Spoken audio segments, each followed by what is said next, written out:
क्या अभी भी माया कैलेंडर 2026 के बारे में ये कुछ कह रहा है? मिडिल ईस्ट में सिविल वॉर शुरू होने वाला है। भारत में भी 28 जनवरी से पहले सुप्रीम कोर्ट के द्वारा किसी धार्मिक मुद्दे पर कोई फैसला आने से जनता रोड पर उतरेगी। भूमि में भी विस्फोट होता हुआ दिखाई पड़ता है। ज्वालामुखी आदि इस बार फटते हुए दिखाई पड़ते हैं। काफी विध्वंसकारी है। भारी मात्रा में लोगों का पलायन सांप्रदायिक कारणों से होता हुआ भारत में इस बार दिखाई पड़ रहा है। अप्रैल का जो महीना आएगा 2026 का, उसमें सामूहिक तौर से 1500 लोगों का मारे जाने का इस बार आशंका दिखाई पड़ता है 2026 में। 2026 में कौन कौन सी ऐसी भविष्यवाणियां हैं जो 100% आप कह सकते हैं कि सच होकर रही हैं? सुनामी का योग है 2026 में। 2026 में ज्वालामुखी फटने का योग है। 28 जनवरी से पहले आप देखिएगा हमारे केंद्र सरकार का जो चिन्हित एक चेहरा अपने पद से अचानक वो हट जाएगा। बाबा वेंगा की भविष्यवाणी भी अगर आप देखते हो तो उन्होंने भी कहा था 2026 जो है वो बड़ा ही विध्वंसकारी प्रलयंकारी है। नास्ट्राडामस, उनकी भविष्यवाणी ये है कि मधुमक्खियों का एक झुंड आएगा, दुनिया में काल की शुरुआत होगी। मधुमक्खियां जो हैं योगिनी की परिचायक होती हैं। एक और मूवी आ रही है बॉर्डर 2, तो आपको क्या लगता है कैसा करने वाली है और कौन ज्यादा इस फिल्म से चमकेगा? 1 से लेकर 9 तक में एक संख्या बोलिए। 7। ये मूवी जो है बहुत अच्छा परफॉर्म। सूर्य का साल में जो पिता का साल है, नक्षत्र भी परिवर्तन हो रहे हैं शनि के। 3 गुना से ज्यादा बड़ी तबाही। यानी जितनी बार नक्षत्र परिवर्तन उतनी बार तबाही। पिंडदान करते हैं, फिर भी उनके ऊपर पितृदोष होता है, लेकिन उन्हें पता नहीं होता। तो पितृदोष का लक्षण क्या है जो हमें दिखाई देगा घर में? शाम के समय आप देखोगे कि तो क्या लगता है आपको 2026 कैसा रहने वाला है सोने को लेकर? सोना को लेकर के सबसे अच्छी खबर तो यही है कि आपके पास ये पॉडकास्ट पहुंच गया है। बंगाल का चुनाव भी अभी आने वाला है। मैं ये बात दावे से कहता हूँ कि ममता बनर्जी अभी 2 बार और बंगाल में चीफ मिनिस्टर की गद्दी को संभालेंगे। शादीशुदा महिलाओं के लिए कोई ऐसा उपाय बताइए जिससे उनकी पति की जो पैसे हैं, जो इनकम है, जो बिजनेस है, उसमें बहुत वृद्धि हो। गुरुवार वाले दिन। Welcome to Rami talks unfiltered with Misba. यहाँ ना कोई स्क्रिप्ट है ना सेंसरशिप, बस असली लोग, असली जज्बात और असली कन्वर्सेशंस। माया कैलेंडर नाम तो सुना ही होगा। ये कोई अंग्रेजी या हिंदी कैलेंडर नहीं, ये वो कैलेंडर है जिससे लोगों ने ये समझा था कि 2012 में दुनिया ही खत्म हो जाएगी, लेकिन ऐसा कुछ नहीं हुआ क्योंकि इसका मतलब ही कुछ और था।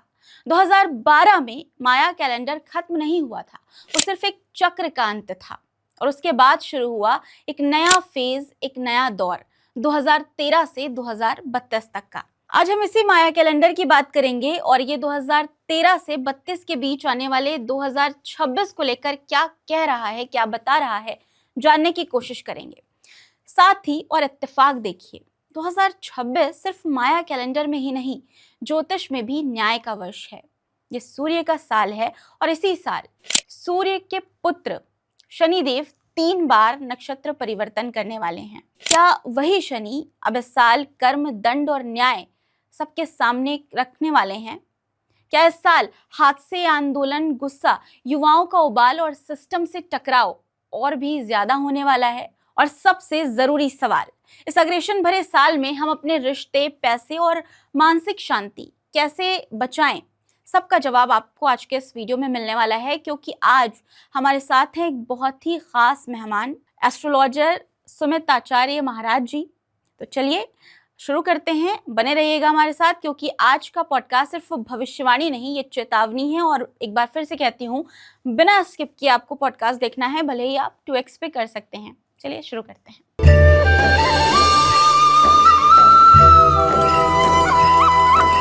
हम सबसे पहले आज माया कैलेंडर पर बात करने वाले हैं जी। 2012 सबको याद होगा जी। खैर उस टाइम तो स्कूलिंग थी बहुत से लोग की, मेरी भी थी। मेरी भी स्कूलिंग चल रही थी। स्कूलिंग थी उस टाइम पे, लेकिन वो भूल नहीं सकते हम लोग। हाँ। 2012 इतनी ज्यादा फिल्में भी बनी उस पर कि दुनिया खत्म हो जाएगी। और ये कहाँ से आई? माया कैलेंडर की एक तारीख से। हाँ। अब माया कैलेंडर के बारे में मैं आपसे जानना चाहती हूँ, क्योंकि बहुत सारे लोग हैं जो नहीं जानते हैं, और एस्ट्रोलॉजी से कैसा कोई कनेक्शन है ये भी बताइए। और ये 2012 वाला क्या हुआ था उस टाइम पे?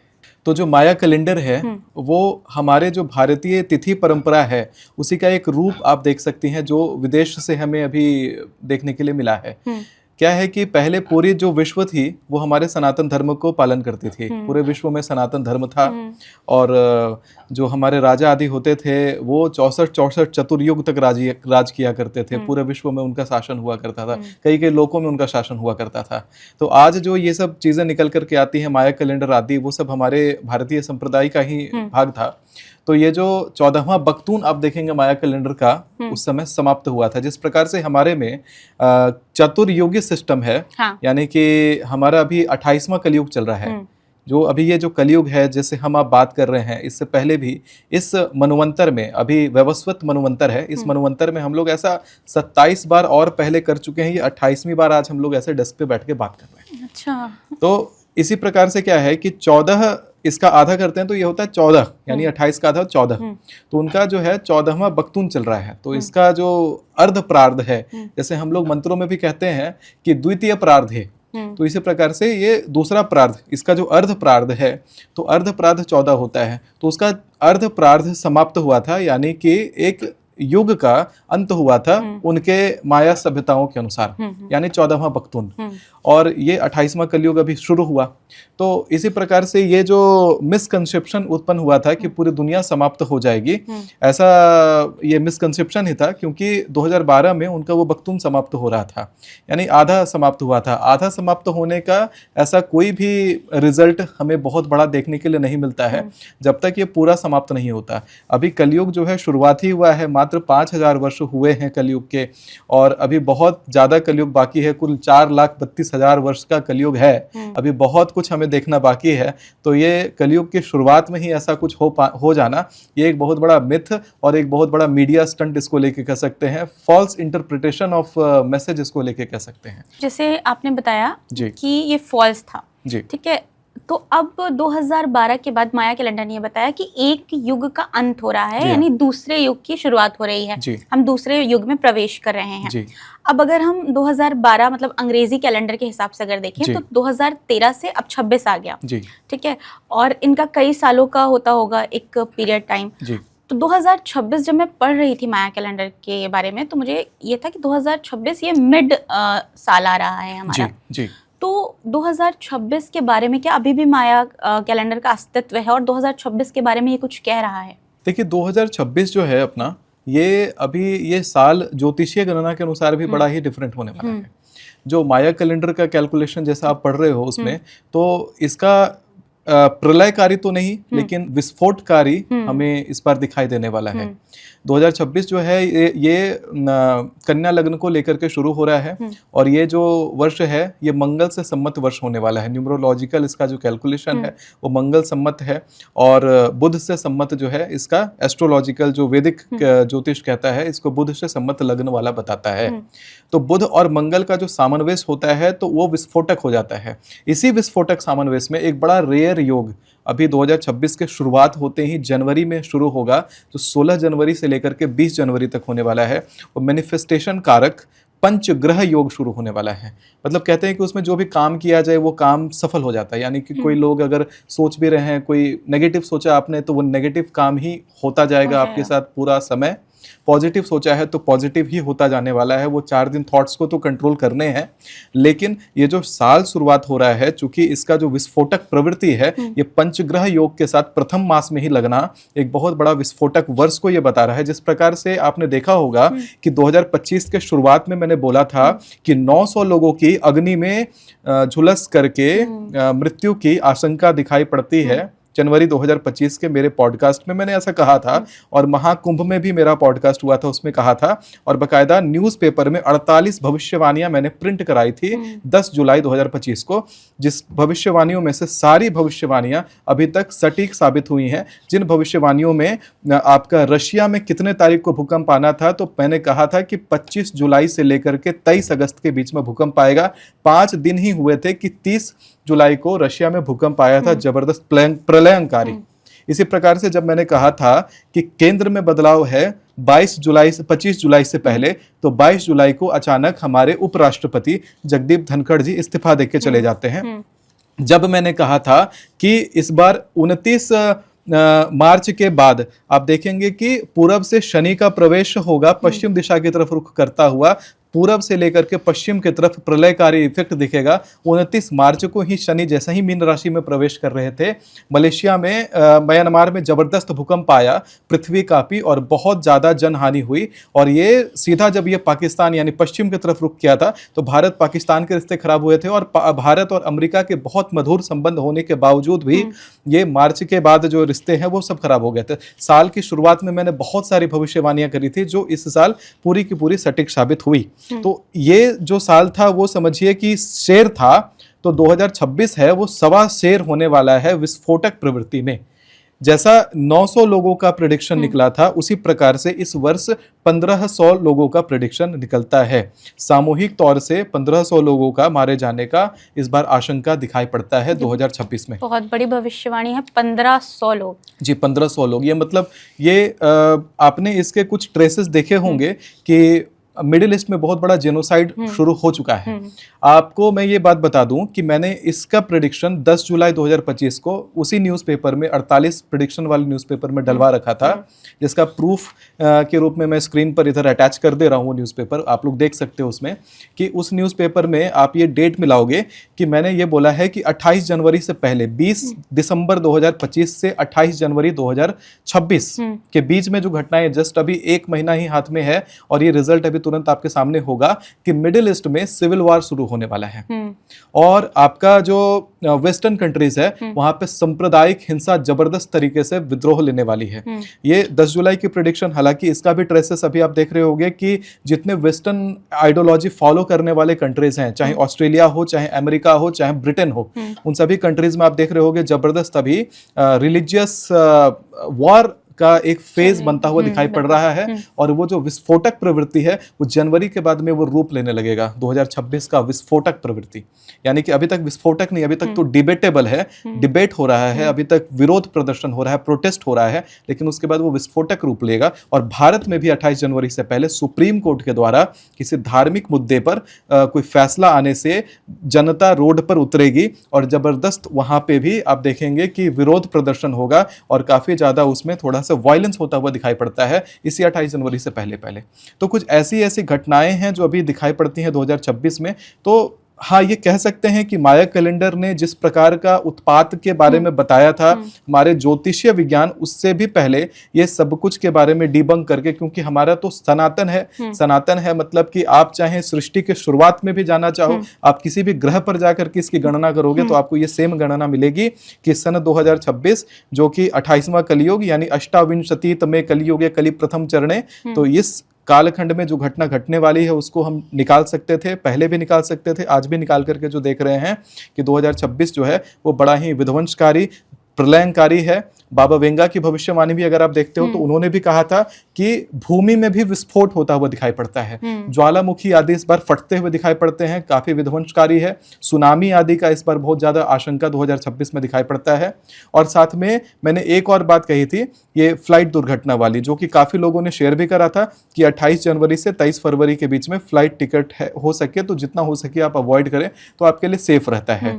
और बहुत ही मैसिव लोगों का पलायन मुझे दिखाई पड़ रहा है, यानी कि भारत में ही एक स्टेट से दूसरे स्टेट में बहुत भारी मात्रा में लोग सांप्रदायिक कारणों से पलायन करते हुए दिखाई पड़ते हैं। जैसे जम्मू कश्मीर में दिखाई दिया था, जैसे पश्चिम बंगाल के कुछ हिस्सों में दिखाई दिया था, उसी प्रकार से एक भारी मात्रा में लोगों का पलायन सांप्रदायिक कारणों से होता हुआ भारत में इस बार दिखाई पड़ रहा है। और ये भी ज़्यादा दिन की बात नहीं है, ये अप्रैल का जो महीना आएगा 2026 का, उसमें ऐसा होने का आशंका दिखाई पड़ता है। एक और भविष्यवाणी है, जैसे आपने बताया कुछ भविष्यवाणियां अभी मैं देख रही थी, तो नास्ट्राडामस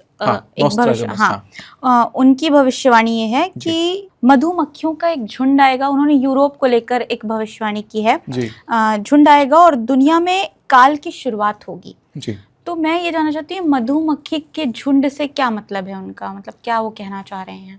देखिए, मधुमक्खी और 2026 को लेकर ये भविष्यवाणी है। दरअसल मैं ऐसा मानता हूं कि नॉस्ट्राडामस के बारे में जब मैं पढ़ता हूं तो ऐसा मुझे विश्वास होता है कि हमारे सनातन धर्म से ही वो इन्फ्लुएंस थे और हमारे सनातन धर्म को ही कहीं ना कहीं पालन करते थे। हालांकि बाद में उनको जिस भी धर्म से जोड़ दिया जाए, लेकिन मेरे लिए सनातनी थे। तो उन्होंने जो परिकल्पना करी है, ये परिकल्पना हमारी योगिनी शास्त्र से आती है। मधुमक्खियां जो हैं योगिनी की परिचायक होती हैं। जहां आसपास मधुमक्खियां, समझिए कि आपके आसपास योगिनी जो है कुछ संदेश लेकर के आ रही हैं।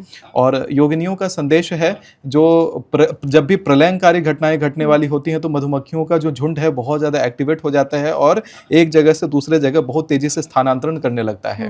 तो ये योगिनियों का संकेत के बारे में उन्होंने चिन्हित किया है। जो घटना, चूंकि मधुमक्खी, जब भी हमें मंगल की शांति करनी रहती है तो हम मध का प्रयोग करते हैं। शिवलिंग पर हमें कहा जाता है कि तुम शहद चढ़ाओ तो तुम्हारा मंगल शांत हो जाएगा।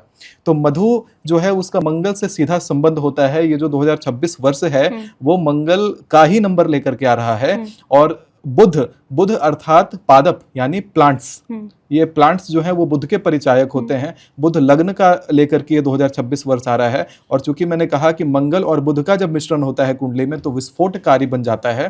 तो इसी प्रकार से ये जो मधुमक्खियां हैं वो विस्फोटकारी रिजल्ट का हमें सूचना देते हुए दिखाई पड़ती हैं। तो नोस्ट्राडामस ने इसी सनातन से संबंधित फैक्ट को चिन्हित करते हुए कहा था कि ऐसा कुछ घटित होगा, क्योंकि और भी संकेत, केवल मधुमक्खियां ही नहीं और भी इससे संबंधित जितने पादप हैं यानी कि पेड़ पौधे हैं, जितने जीव जंतु हैं जिनका संबंध मंगल से है, जिनका संबंध बुध से है, यानी डायरेक्ट कहें चाहे इनडायरेक्ट कहें, प्लांट से और फायर से जिसका कनेक्शन है, वो सभी एक्टिवेट हो जाएंगे। जितनी मछलियां हैं जिसका रंग आग के समान होता है, यानी जैसे गोल्ड फिश है या जो नेचुरल ऑकरिंग जो मछलियां होती हैं जो लाल रंग की होती है समुद्र में, उनका ब्रीडिंग पैटर्न इस बार बड़ा तेजी से बदलने वाला है। हमें ये सारे साइन और सिम्टम 2026 की शुरुआत से ही समुद्र में भी दिखाई देने वाले हैं। और इसके साथ ही हमें केवल मछलियों का नहीं, हमें चिड़ियों में भी बहुत ज्यादा ब्रीडिंग पैटर्न का डिफरेंस इस बार दिखाई देने वाला है। जितने बहुत कलरफुल और ब्राइट कलर्स वाले जो जैसे टाउकन बर्ड होता है उसके भी पैटर्न में हमें इस बार डिफरेंस दिखाई देने वाला है। मतलब 2026 में टोटल, चाहे नेचुरल हम स्टेटस पे बात करें, चाहे हम इसको मेटाफिजिकल स्पेस पे बात करें, चाहे पॉलिटिकल स्पेस पे बात करें, हर जगह इम्बैलेंस दिखाई पड़ता है। तो 2025 जैसा मैंने कहा कि शेर था, तो 2026 सवा शेर बनता हुआ दिखाई पड़ रहा है। अच्छा, एक और मैं पढ़ रही थी तो मुझे इनकी एक और भविष्यवाणी मिली। इन्होंने स्विट्जरलैंड को लेकर एक भविष्यवाणी की। उन्होंने कहा कि एक शहर है वहाँ पर पश्चिम में, टिचिनो, तो उसको लेकर इन्होंने कहा कि वहां से खून की नदियां बहेंगी। तो इसका क्या मतलब है? देखिए, खून की नदियों का जो संबंध है वो सीधा ज्वालामुखी से आता है। यानी कि ज्वालामुखी विस्फोट के बारे में जैसा मैंने कहा है कि जो भूगर्भीय गतिविधि है उसमें भी इम्बैलेंस होने वाला है, क्योंकि विस्फोट है। तो उस तरह के विस्फोट में ये जो खून की नदियां हैं उसका एक प्रकार से कह सकते हो कि वो एक पोएटिक फ्रेम ऑफ रेफरेंस उन्होंने देने का प्रयास किया है। और ज्वालामुखी की तरफ और इस तरह के भारी विस्फोटों की तरफ ही वो संकेत दे रहे हैं।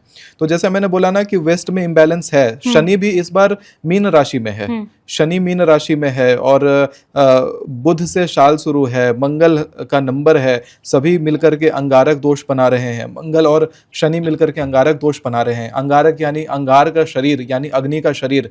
ये सब जो चीजें हैं ये बहुत ही भयावह है। 2026 एक भयावह वर्ष है, ऐसा दिखाई पड़ता है।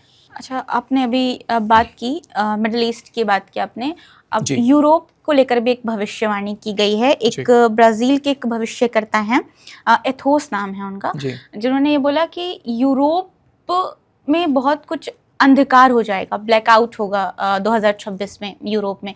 तो वो क्या कहना चाहते हैं? क्योंकि अभी जो सिचुएशन अगर हम देखें जो बन रही है रूस और यूक्रेन के बीच, तो वाकई ये इशारा कर रही है इस तरफ, क्योंकि बार बार यूक्रेन जो है वो रूस जो है वो ये बोल रहा है कि अगर जो हमारी चीज़ों को आपने जब्त किया है उससे मतलब मदद की आपने रूस की, तो खामियाजा भुगतना पड़ेगा।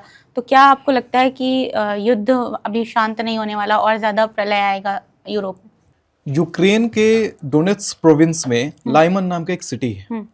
वहां पर आप देखोगे कि ड्रोन वॉरफेयर के कारण जो ऑप्टिक फाइबर्स हैं उसका एक पूरा नेटवर्क सा बिछ गया है वहां पे। वहां के आसमान को ऐसा बिल्कुल पूरे सिटी को ऑप्टिक फाइबर ने ढक लिया है और वहां पे सूरज का प्रकाश भी प्रॉपर पहुंच नहीं पा रहा। मतलब ये ड्रोन वॉरफेयर का इतना बड़ा रिजल्ट है। ये जो ये जो अंधकार छाने वाली बात की गई है वो कुछ शहरों में इसी ड्रोन वारफायर को चिन्हित करते हुए बताया गया है, क्योंकि ड्रोन्स को आजकल इमोबिलाइज कर दिया जाता है टेक्नोलॉजी यूज करके, ईएमपीज यूज करके, यानी इलेक्ट्रोमैग्नेटिक पल्सेस का यूज करके ड्रोन इमोबिलाइज हो जाते हैं। लेकिन ऑप्टिकल फाइबर होने के कारण ड्रोन आराम से ट्रैवल करके एक जगह से दूसरी जगह अपने टारगेट पे जाके सीधा अटैक करते हैं। तो उनका जो ऑप्टिकल फाइबर है उसका पूरा नेटवर्क बनने से वहां पर ये इम्बैलेंस उत्पन्न हो रहा है लाइट का, शहर में प्रॉपर लाइट नहीं पहुंच रही। और इस प्रकार से केवल लाइमन नहीं है, कई सारे और यूक्रेनियन शहर हैं जहां पे ये चीज देखने को मिली है। हालांकि अब ये जो वॉर है ये और विध्वंसक रूप लेता हुआ दिखाई पड़ता है, जिसकी जो पहले चिंगारी जल रही थी वो आग की ज्वाला 2026 में और भड़केगी और कुछ देश अगल बगल के उसमें सम्मिलित हो जाएंगे। चूंकि मैंने पहले भी कहा कि सांप्रदायिक हिंसा यूरोप में और पश्चिम में जबरदस्त तरीके से बढ़ती हुई दिखाई पड़ती है, और वो सांप्रदायिक हिंसा की जो आग है वो यूक्रेनियन वॉर और रशियन वॉर में वो कनेक्ट हो जाएगी, और आपको हर तरफ एक प्रकार से ऐसा लगेगा कि इम्बैलेंस ही इम्बैलेंस है। एक प्रकार से आत्माओं की भी हाय है। वो क्या है कि अभी सूडान में आप देखोगे तो मैसिव जेनोसाइड चल रहा है, जैसा हिटलर ने किया था उससे भी खराब जेनोसाइड चल रहा है। लोगों को बीच बीच से फाड़ करके अलग कर दे रहे हैं। तो इतना गंदा जेनोसाइड चल रहा है। वो जो पीड़ा है, वो जो रक्त है, वो रक्त की जो नदी वहां पे बह रही है, उससे पृथ्वी पूरी रो रही है, पूरी पृथ्वी कांप रही है, और उसका कंपन है कि पूरी पृथ्वी जो है आने वाले समय में इस प्रकार से झेलती हुई दिखाई पड़ेगी। हालांकि मैं अवश्य कहूंगा कि इतना जब पृथ्वी पर अंधेरा छा रहा है और इतना कष्ट जब पृथ्वी पर मिल रहा है, तो जब भी आप सुबह उठें, जल्दी उठें, सुबह उठ करके और भूमि पर पैर रखने से पहले भूमि को पहले अपने हाथ से स्पर्श करें। जैसे आप अपनी माता को कह रहे हो कि आप शांत रहो, मैं हूं यहाँ पे, तो वैसे आप भूमि पर हाथ रखें और कहें, समुद्र वसने देवी पर्वत स्तन मंडले विष्णु पत्नी नमस्तुभ्यम पाद स्पर्शम क्षमस्व में, ऐसे करके और संपूर्ण अपने चेहरे को स्पर्श करें। फिर अपना पैर जो जमीन पर रखें, तो आप देखेंगे कि जो भूमि की और जो वातावरण की नकारात्मकता है, नेगेटिविटी है चारों तरफ, वो कम से कम आपके निजी जीवन को प्रभावित नहीं करेगी। सिर्फ सूडान ही नहीं, चाहे वो यूक्रेन हो या फिर गजा हो, हर जगह पर ही जेनोसाइड इस वक्त चल रहा है जी। अब आगे बढ़ते हैं। आपने बोला कि 1500 इस बार डेथ हो सकती हैं, ये एक आपने भविष्यवाणी की। इसके अलावा 2026 में कौन कौन सी ऐसी भविष्यवाणियां हैं, कौन कौन सी ऐसी चीजें हैं जो 100% आप कह सकते हैं कि सच होकर रहेंगी? एक तो मैंने कहा कि इतने सारे लोगों का मैस किलिंग कह लीजिए, या इतने सारे लोगों का देहात्याग, सामूहिक देहात्याग का योग आता है। दूसरा योग जो आता है वो, जैसे मैंने बोला कि पलायन का, यानी कि जो एक जगह से भारी मात्रा में एक तकबे के लोग एक जगह से दूसरी जगह पलायन करके सेटल करेंगे।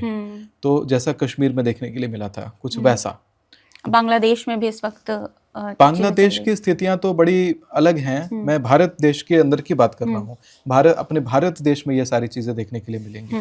और पलायन के साथ में मुझे ये भी दिखाई पड़ा है, जैसे मैंने बोला कि सुप्रीम कोर्ट वाला मुद्दा, उसके ऊपर धार्मिक हिंसा जो अभी ही होता हुआ दिखाई पड़ता है। तो इस तरह की चीज़ें हैं। और सुनामी का योग है 2026 में। 2026 में ज्वालामुखी फटने का योग है, जैसा मैंने कहा, ये भी होकर के रहने वाला योग है। पूरी भूगर्भीय एक्टिविटीज़ जो है इम्बैलेंस होती हुई दिखाई पड़ती हैं। और अभी 2026 शुरू होगा, 28 जनवरी से पहले पहले आप देखिएगा हमारे केंद्र सरकार में ही जो मंत्रिमंडल कह लीजिए, या फिर केंद्र सरकार का जो चिन्हित एक चेहरा अपने पद से अचानक वो हट जाएगा। तो इस प्रकार का भी इम्बैलेंस, आप पॉलिटिकल इम्बैलेंस भी देखेंगी, जो कि अभी तुरंत प्रूफ हो जाएगा 28 जनवरी से पहले पहले। अब एक और सवाल ये आता है कि इस बार, अब जैसे हम एक तरह से 2026 में प्रवेश कर चुके हैं, ठीक है, अब क्या है, सूर्य का साल है ये जी, और पुत्र हैं शनिदेव, ठीक है। और शनिदेव हम पौराणिक कथाओं में जानते ही हैं कि किस तरह से, मतलब उनको अपना पुत्र कहने से सूर्य देव ने इनकार कर दिया था जी। तो इस बार क्या हो रहा है कि नक्षत्र भी परिवर्तन हो रहे हैं, शनि के 3 बार नक्षत्र परिवर्तन इस साल में करने वाले हैं। तो क्या सूर्य का साल में, जो पिता का साल है और पुत्र 3 बार उनका नक्षत्र हो रहा है, तो आपको क्या लगता है, क्या इस बार और ज्यादा वो कठोर रूप अपना दिखाएंगे, और ज्यादा ये नक्षत्र हार्मफुल होने वाला है लोगों के लिए, या फिर बेनिफिट देने वाला है? आज से 25 साल पहले, सन 1995, शनि इसी राशि में, मीन राशि में प्रवेश किए थे। और इनके प्रवेश करते ही हरियाणा में 300 से ज़्यादा बच्चे स्कूल में आग लगने के कारण मारे गए थे। और उसके ठीक 1.25 महीने के बाद पुरुषोत्तम एक्सप्रेस की टक्कर हो गई थी और उसमें भी बहुत भारी मात्रा में यात्री मारे गए थे। बहुत विध्वंसकारी वो साल रहा। इस बार 3 नक्षत्र परिवर्तन, यानी कि 3 गुना से ज़्यादा बड़ी तबाही। यानी जितने बार नक्षत्र परिवर्तन उतने बार तबाही। जिस नक्षत्र में जाकर के एंटर करेंगे, हर नक्षत्र की अपनी एक दिशा होती है और उस दिशा में तबाही होता हुआ दिखाई पड़ता है 2026 में। तो एक वर्ष में जो फ्रीक्वेंसी है वो बहुत हाई है और फ्रीक्वेंसी हाई होने के साथ में शनि ने बृहस्पति के घर को जाकर के डस रखा है। यानी कि वो खुद भी पीड़ित हैं शनि और बृहस्पति के घर में भी स्वयं पीड़ित हो रहे हैं। साल का संबंध मंगल से भी है, साल का संबंध सूर्य से भी है और सूर्य और मंगल का संबंध वाला साल स्वयं में ही अंगारक, स्वयं में ही विस्फोटक योग के साथ है। और शनि जब सूर्य के ऊपर दृष्टि डालते हैं तो वहाँ पर ग्रहण योग और वहाँ पर पितृदोष उत्पन्न होने लग जाता है। और वो जो पितृदोष है वो संपूर्ण भारतवर्ष को और संपूर्ण विश्व को बड़े ही उटपटांग ढंग से ग्रसित करता हुआ दिखाई पड़ता है। यानी कि यहाँ पे केवल शनि ही पीड़ित नहीं हुए, यहाँ पे सूर्य भी पीड़ित हुए, यहाँ मंगल भी पीड़ित हुए, यहाँ बुध भी पीड़ित हुए, यहाँ पर बृहस्पति भी पीड़ित हुए। तो एक तरफ पंचग्रह योग से साल का शुरुआत होना, दूसरे तरफ पंचग्रहों का एक साथ पीड़ित होना, दोनों चीजें, एक तरफ ठंडा एक तरफ गर्म, दोनों का टकराव। जैसे गर्म तवे पर पानी डालो तो मेटल चटक जाता है। तो ठीक उसी प्रकार से कुछ ऐसा दिखता है यहाँ पर कि जो हमारे देश की पॉलिटिकल स्थिति हो, चाहे तो डिजास्टर वाला जो स्थिति हो, वो दोनों में बहुत ही ज़्यादा डिफरेंस होता हुआ दिखाई पड़ता है, वो चटकता हुआ दिखाई पड़ता है। भारत का इस बार कहते हैं कि जो पॉलिटिकल स्ट्रक्चर है, भारत का जो कह सकते हैं डिप्लोमेटिक स्ट्रक्चर है, वो भी इस बार थोड़ा जर्जर होता हुआ दिखाई पड़ता है।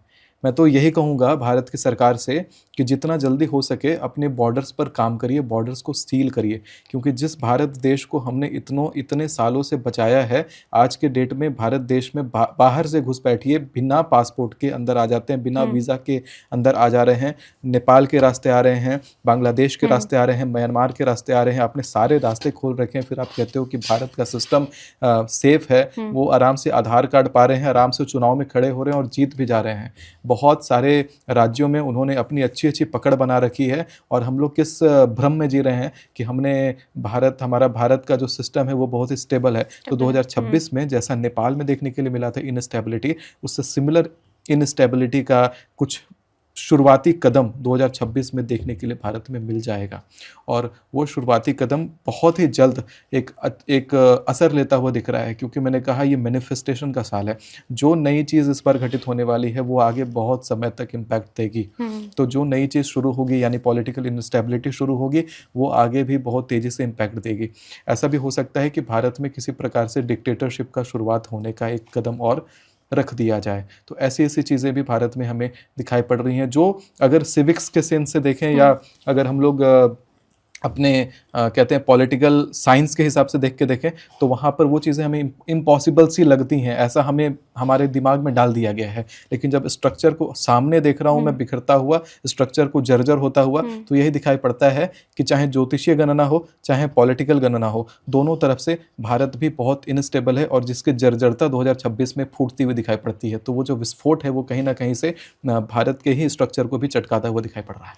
आपने डिक्टेटरशिप की बात की, तो क्या हम वन नेशन वन इलेक्शन को इसकी शुरुआत मान सकते हैं? देखिए, वन नेशन वन इलेक्शन जैसी चीज जो है वो एक प्रकार से आप ये ले सकते हो कि उससे कुछ ज़्यादा ही जर्जर, उससे ज़्यादा कुछ बड़ा होता हुआ दिखाई पड़ता है, क्योंकि उसमें जब हम वन नेशन वन इलेक्शन की बात करते हैं तो भी वहाँ पर जनता के लिए हम कुछ चॉइसेस दे रहे हैं। भले हम चाहें उसको चाइना के जैसा आप मॉडल प्रोजेक्ट करते हुए आप दिखाई दे रही हो इसमें, लेकिन मैं चाइना से भी ज़्यादा बुरा कुछ यहाँ पे देख रहा हूँ। मैं जर्मनी जैसा सन 1945 में था, कुछ उससे सिमिलर भारत में ट्रिगर होता हुआ देख रहा हूँ। और यहाँ पर ये केवल कारण इसका धार्मिक नहीं है, इसका मूल जो कारण है वो जिसे हमने आज तक अपना दोस्त माना है, जिस देशों को हमने आज तक अपना दोस्त माना है, खास करके अमेरिका, वही आस्तीन का छुपा हुआ नाग हमेशा से रहा है, और उसने और वही ऐसी गतिविधियों को इस बार फंड करता हुआ दिखाई पड़ेगा, क्योंकि शनि की जो पाप दृष्टि है वो सीधा अमेरिका की तरफ जा रही है, वो सीधा वेस्ट की तरफ जा रही है, और वेस्ट मोस्ट कंट्री अमेरिका है। 7 साल तक ये जो खराब संबंध भारत के भी हुए हैं, और 7 साल तक कूटनीतिक जो एक्शंस हैं वो अमेरिका भारत के खिलाफ लेता रहेगा। और अभी आपने देखा जैसे टैरिफ वॉर, अभी टैरिफ को लेकर के वो जो टैरिफ्स इंक्रीज हुए हैं, ये सारी चीज़ें हुई हैं, आपने ये देखा, लेकिन इसके ऊपर अभी कोई खास एक्शन हुआ नहीं है। 2026 में इसके ऊपर भी बड़ा एक्शन होगा, और ये भी एक प्रकार से आप कह सकते हो कि सिविल वार वाला जो सिचुएशन है उसको इग्नाइट करता हुआ दिखाई पड़ता है। और इसका ही फल स्वरूप आप देखना कि जैसा एक एक्शन अमेरिका ने टैरिफ लिया, यानी कि अपने कंट्री के अंदर लिया, अगला एक्शन यहीं के सिस्टम को फंड करेगा, यहीं के एजुकेशन सिस्टम में फंड करेगा, कॉलेजेस में फंड करेगा, कैंपेन्स फंड करेगा, और फंड करके बहुत बड़े बड़े विद्रोह को भारत में फंड करेगा 2026 में। ये भी जो भविष्य फल है इस बार का, ये ऐसा कहता है कि विदेशी धन से भारत के राजनीतिक स्थिति पर अस्त व्यस्तता आने का योग। तो भारत में भी क्या पाकिस्तान के साथ या फिर किसी और कंट्री के साथ वॉर होते दिख रही है? भारत और पाकिस्तान के बीच में अगले 5 साल तक कोई वार होता हुआ दिखाई नहीं पड़ता, लेकिन भारत की इंटरनल सिचुएशन में ही पॉलिटिकल इनस्टेबिलिटी दिखाई पड़ती है। अमेरिका ऐसा नहीं है कि भारत को इन्फ्लुएंस नहीं करता है, अमेरिका भारत को फंड करके और ऐसे कैंपेन्स को फंड करके अमेरिका बहुत ज़्यादा इन्फ्लुएंस करता है इन चीज़ों को, और ये एक इनस्टेबल सिचुएशन है। और ये इनस्टेबल सिचुएशन जो इस बार है कि इंटरनल पॉलिटिकल इनस्टेबिलिटी इस बार दिखाई पड़ती है, इंस्टेड ऑफ जैसा 2025 में एक्सटर्नल के साथ हुआ था, भारत में इस बार वही चीज़ इंटरनल दिखाई पड़ती है। हर जगह कहीं ना कहीं कोई वायलेंस, कहीं ना कहीं मारपीट, कहीं ना कहीं भारत के अंदर ही इन चीज़ों को लेकर के सांप्रदायिक तनाव और सांप्रदायिक हिंसा, राइट्स, ऐसी चीज़ें दिखाई पड़ती हैं। क्योंकि वो जो आंकड़ा मैंने 1500 का बोला है, वो आंकड़ा कुछ ऐसी ही चीज़ों से मीट होता हुआ दिखाई पड़ता है। अब हम भारत पर बात कर रहे हैं, तो एक और अभी जैसे माघ मेला लगने वाला है जी, और ट्रैवल, जाहिर सी बात है बहुत ज़्यादा ट्रैवल्स होंगे। इसी तरह 2025 में भी हुआ था जब महाकुंभ हुआ था। अगर हम सिचुएशन देखें तो करीब करीब सेम बन रही है, यही जनवरी फरवरी का टाइम था जी। और आपने देखा कि महाकुंभ में हादसा हुआ, 30+ लोगों की मौत की जो ऑफिशियल डेटा है वो ये था, लेकिन अंदाज़ा ये है कि और भी ज़्यादा लोग हो सकते हैं। और फिर नई दिल्ली स्टेशन पर भी किस तरह से भगदड़ मची, उसमें भी कितने लोग मारे गए, और भी ज़्यादा लोग हो सकते हैं। आप रियली बिलीव करते हो ये गवर्नमेंट के डेटा में? आप देखो, ये 30+ लोगों की बात हम कहते हैं, और फिर वो वीडियोस क्या थे जो बुलडोजर से बॉडीज उठा करके ट्रैक्टर में डाली जा रही थी। बिल्कुल जी, और इतने सारे जो लावारिस कपड़े, इतने सारे लावारिस जूते, और इतना सारा जो कबाड़ का ढेर के साथ इंसान को ऐसे उठा करके ट्रैक्टर में लोड कर करके जो डिबंक किया गया था, क्या 30 लोगों के लिए ट्रैक्टर और बुलडोजर की ज़रूरत पड़ती है? बिल्कुल नहीं। मैं खुद प्रयागराज से हूँ, मैंने खुद वो चीज़ें देखी हैं और वाकई वो बहुत भयानक चीज़ें थी। जी। तो क्या 2026 में माघ मेले में भी कुछ ऐसी सिचुएशन हो सकती है? अलर्ट रहने की ज़रूरत है या फिर नहीं? देखिए, माघ मेले का जो सिचुएशन है वो सेफ दिखाई पड़ता है। माघ मेले में ऐसा कुछ होता हुआ दिखाई नहीं पड़ता है। माघ मेले के का जो परिवेश है उसके ऊपर से वो जो दृष्टि है शनि की, वो हट चुकी है, और जो ग्रहों की कुदृष्टियां हैं वो भी उस परिवेश से हट चुकी हैं। तो वहाँ पे इस प्रकार की कोई इनस्टेबिलिटी या इनस्टेबल सिचुएशन बनता हुआ दिखाई नहीं पड़ता। जो भी लोग धार्मिक कारणों से माघ मेला में स्नान करना जाना चाहते हैं वो सेफली वहाँ पे जा सकते हैं। इसके लिए थोड़ा सा एक ग्रीन सिग्नल आप मान सकते हो, ये बढ़िया है। 2026 में सफ़र को लेकर अगर मैं बात करूं, मैं खुद अपना एक्सपीरियंस भी यहाँ पर बता रही हूँ। सफ़र हिंदी वाला है कि SUFFER वाला है? नहीं, ये सफ़र हिंदी वाला है, मतलब यात्रा हम इसे कह सकते हैं। कि ट्रेन्स बहुत इस टाइम पे लेट होती है। वंदे भारत जैसी ट्रेन जो कि 12 घंटे लेट हो रही है। रिसेंट कुछ एक्सपीरियंस किया आपने भी? जी, अभी आई हूँ ना मैं। 4 बजे की ट्रेन 11 बजे चलती है और कब पहुंच रही है वो? दिल्ली पहुंचा रही है रात दोपहर के 1:30 बजे, एक दिन बाद। बहुत ख़राब सिचुएशन है। तो क्या लगता है, सफ़र अभी अवॉइड करना चाहिए? कुछ हादसे हो सकते हैं, जैसे 2025 में रेल एक्सीडेंट बहुत सारे हुए, प्लेन एक्सीडेंट भी हुए, बहुत सारे हादसे हुए, बस भी अभी हाल ही में देखिए जलकर कितने लोगों की मौत हो गई। तो सफ़र करने से 2026 में बचना चाहिए या फिर सफ़र के लिए अच्छा है ये साल?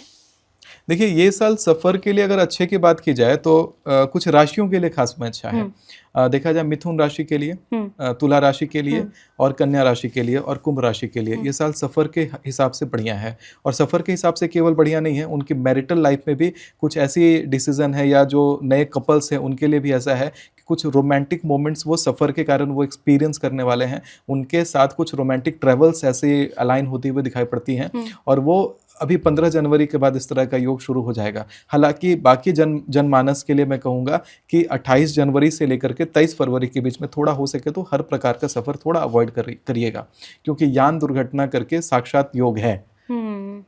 राशि वालों को, किन राशि वालों को अवॉइड करना है? ऐसे अवॉइड करने में देखा जाए तो सर्वप्रथम मेष राशि वाले को अवॉइड करना चाहिए उस एग्जैक्ट कैटेगरी में ट्रैवलिंग। शनि की 7.5 भी इनके ऊपर चल रही है। शनि की 7.5 चल रही है, लेकिन सभी मेष राशि वालों के लिए खराब नहीं रहने वाला है।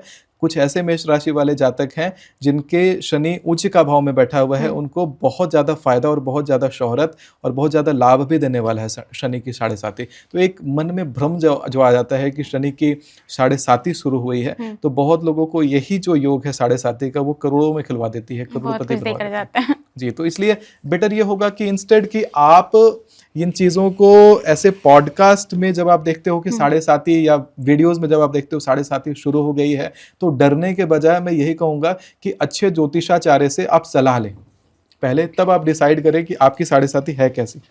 जी। अभी आपने पितृदोष की भी बात की थी कि देश में प्रभाव पड़ेगा पितृदोष का, तो अब जब पितृदोष की बात, किस तरह से प्रभाव पड़ेगा? मतलब सबके ऊपर या फिर कुछ स्पेसिफिक लोग हैं जिनके ऊपर? देखिए पितरन बहुत ज़्यादा एक्टिवेट हो जाएंगे।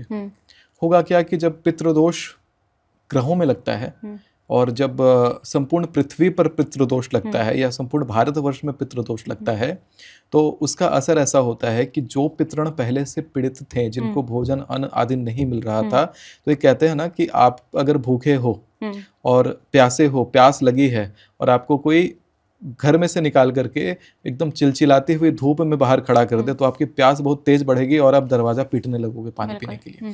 तो सिमिलरली जो हमारे पितृण है, जब पितृदोष समस्त जगत में लग रहा है, तो उस समय पितृण का जो तर्पण का प्यास है, भूख है, वो बहुत ज़्यादा तेजी से बढ़ता हुआ दिखाई पड़ता है। और उसी का असर, जो पितृदोष का असर है कि अगर पितृण शांत नहीं है तो फिर बाकी मनुष्य कैसे शांत रह सकते हैं। तो इसीलिए सब कोई परेशान इस बार रहते हुए दिखाई पड़ रहे हैं।